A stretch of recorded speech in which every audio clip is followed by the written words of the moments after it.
Hello, my name is Haley, and this is Luke. And this is Subwoofer. And this is Subwoofer. I think it's been about a year since we made our last video. I kind of wanted to get on here and do kind of a yearly kind of update video, and kind of talk through what year 2 has been for us, and have Luke kind of talk through what year 2 has been for him. I will be putting like a timestamping this video for the different questions, so you can skip ahead to different sections or questions of the video. We're currently in Luke's parents' basement. We've been living here for about 2 weeks or so, with everything that's been going on with the COVID-19 virus. We've been here for that, and we'll get more into how that's affected us and how that's affected Luke's school and everything a little bit later. Again, it'll be timestamped down below if you want to skip ahead to that. The first question is, how has year 2 been different from year 1? The material that we've been learning in year 2 is a lot more fun than year 1. Because year 1 at the U, it's mostly basic science, foundational stuff like anatomy and histology. And then in year 2, you put it together and actually really focus on a lot of the pathophysiology of each system. So we're just finishing up neuro and special senses. So like hearing, taste, vision, and all sorts of neuro stuff. And then once we get done with that, we head into clinical years. Yeah, so I guess that actually it's like right into the next question. Oh, nice. When do you start being in the hospital, or when are you in the hospital more? Were you in the hospital more year 2 compared to year 1? No, not really. And he wants to go. Goodbye, my We son. love you, Fuzzy. You can come back whenever. Yeah. No, year 2 and year 1 was pretty much all the same. At the U, we do small little rotations, like once a week, just kind of following along and taking a history, doing physical exam stuff. But it's just a once a week kind of baby rotation type thing. So the amount that we've been in the hospital or in clinic year 2 has been the same as year 1, basically. Okay. So then you'll start being in the hospital more.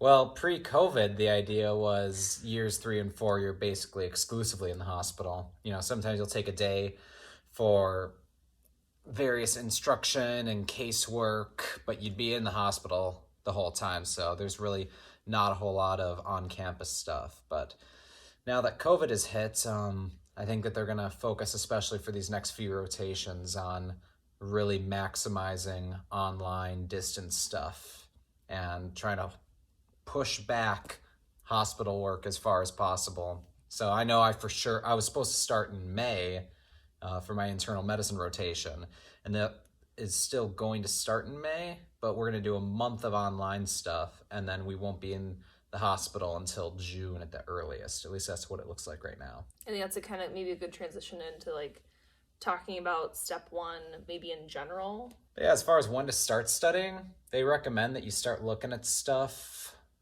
like halfway through year 2, so that would have been in January. So just start doing some questions and stuff, and then pretty much every school will give you, at least to the best of my knowledge, will give you 6 weeks of time off just for dedicated study before you take step 1. But once step 1 is pass-fail and you don't get a score with it, you know, they might not take it as seriously, and it's not going to be as stressful or as big of a deal. Yeah, I completely forgot about that, that piece of it. I guess a kind of question of how many more years? 2 more years of school. So traditionally it's 2 years of preclinical and then 2 years of clinical. And I'm just about done with my preclinical, but there might be a adjustment phase with all the COVID stuff going on about how much I'm actually in clinic or in the hospital during these 2 years. Yeah. You know what one of the deans of the school said in an email was that before COVID, about 10 to 15% of medicine was telemedicine, like distance medicine. And right now, during the pandemic, especially for like a lot of primary care things, it's like 60 to 80%. And he said, we're probably not going to stay at 60 to 80% once this gets under control, but there's a good chance that the systems that are put in place are going to alter the landscape of medicine a little bit. So kind of getting used to some of that in my training might not be a bad thing. Yeah, totally. I guess maybe just I think that it's been kind of hard to not talk about like how COVID has affected all of this, kind of sprinkled even like throughout the first however many minutes of this video, but maybe kind of talking a bit more about how it's affected kind of the tail end of year 2 and maybe touch again on how it's kind of affecting.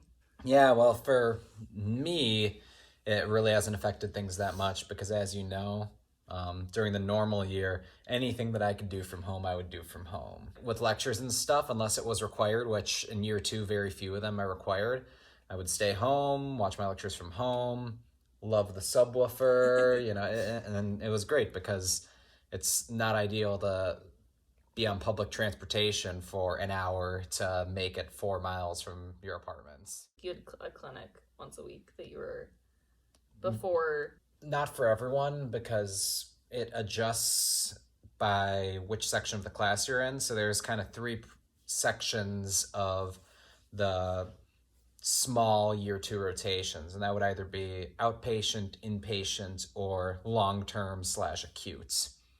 And I was in the long-term / acute, so I had 4 weeks of long-term care, which involved going to essentially assisted apartment living for seniors, and talked about advanced directives with some people, and got to do some cool stuff over at the VA in Minneapolis. And then I got through 2 rotations in the emergency room for acute care, and these are just weekly rotations. And by the time my 3rd rotation came around, things were heating up, so the last 2 rotations got canceled. And I'm a little interested in acute care and emergency, so that was a little bit of a bummer, not being able to go in for those last 2 sessions.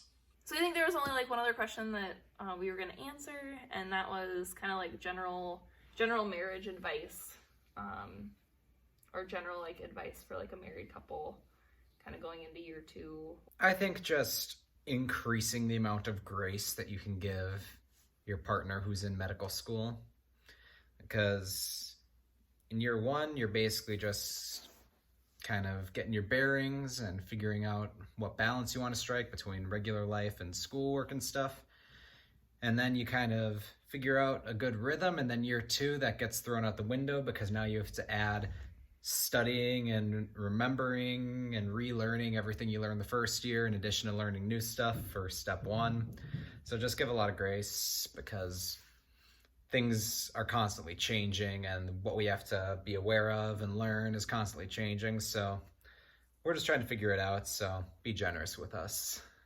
Yeah, and I think we might have talked about this last year, but the community aspect of it, whether it's a couple, friends, or your family if they live close by, whether it's a church or a small group or some other sort of community, even if you don't go to church, just having some people outside of your husband or wife or your partner, whatever that looks like for you, having some, you know, even more than just like a little fuzz of some sort, I think is also pretty important.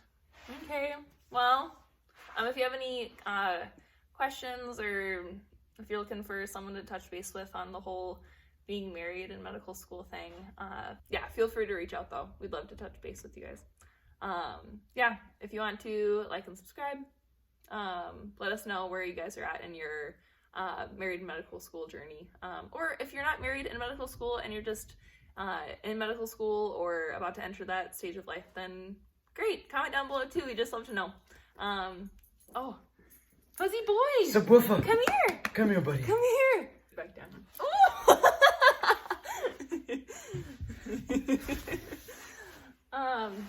Yeah. We'll see you guys next time. Bye!